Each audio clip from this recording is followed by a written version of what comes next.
జననము నమోదైందా లేదా, ఆ వివరాలు ఉన్నా లేదా చెక్ చేసుకోవడానికి ఆ లింక్ నుంచి వస్తే ఇలాంటి పేజ్ ఒకటి ఓపెన్ అవుతుంది. Search form for registered birth records. ఒకవేళ జననం గనక నమోదై ఉన్నట్లయితే ఆ వివరాలను ఇక్కడ వెతుక్కోవచ్చు. ఇక్కడ ఈ వివరాలు మన దాంట్లో ఇస్తే అవన్నీ మనం సర్చ్ కొట్టినప్పుడు మిగతా వివరాలు తీసుకోవడానికి ఉంటుంది.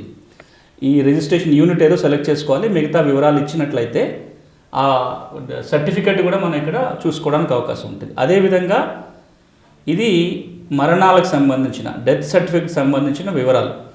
ఈ స్క్రీన్ ఇక్కడ కనపడుతున్న వివరాలను మనం ఇచ్చినట్లయితే మనం డెత్ సర్టిఫికెట్ చూడడానికి అవకాశం దొరుకుతుంది. ఇది మనం ఏ రిజిస్ట్రేషన్ యూనిట్ పరిధిలో వస్తామో ఆ యూనిట్ని వెతుక్కోవడానికి ఉపయోగపడుతుంది. ఇది మనం మీ సేవలో దరఖాస్తు పెట్టుకుంటే దరఖాస్తు ఏ స్థాయిలో ఉంది అని తెలుసుకోవడానికి ఈ లింక్ ఇక్కడ ఉపయోగపడుతుంది. మొత్తంగా ఇది వెబ్సైట్.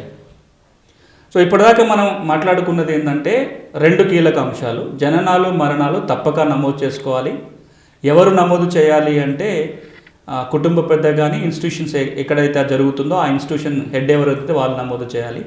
ఎవరు నమోదు చేస్తారు అంటే గ్రామాల విషయానికి వచ్చినట్లయితే పంచాయతీ సెక్రటరీ నమోదు చేయాలి. పంచాయతీకి అధికారం ఉంటుంది.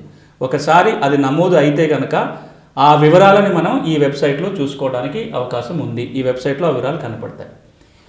ఒకవేళ పుట్టగానే పేరు ఉండదు కదా, పేరు లేకుండా కూడా నమోదు చేయొచ్చు. ఆ ఒక వ్యక్తి పేరుని నమోదైన తర్వాత 15 ఏళ్ల లోపల ఎప్పుడైనా దాన్ని పేరుని ఎంటర్ చేసుకోవడానికి అవకాశం ఉంటుంది. పేరు లేకుండానే ఒక బర్త్ని నమోదు చేయవచ్చు. ఒకవేళ నమోదు చేసిన వివరాలలో తప్పొప్పులు ఉంటే సరిచేయించుకునే అవకాశం కూడా ఉంది. వెంటనే నమోదు కాకపోతే ఎప్పుడైనా నమోదు చేసుకోవచ్చు, కానీ ప్రొసీజర్ వేరువేరుగా ఉంటుంది. వెంటనే నమోదు చేసుకుంటే ఉచితంగా జరుగుతుంది. కాలయాపన జరిగిన కొద్దీ పెనాల్టీ కట్టాలి. పై అధికారుల అనుమతి తీసుకోవటమో మ్యాజిస్ట్రేట్ దగ్గర నుంచి ఆర్డర్ తెచ్చుకోవటమో చేయాల్సి ఉంటుంది. మొత్తంగా ఇది జనన మరణాల నమోదు ప్రక్రియ, ఆ వివరాలు ఉండే వెబ్సైట్.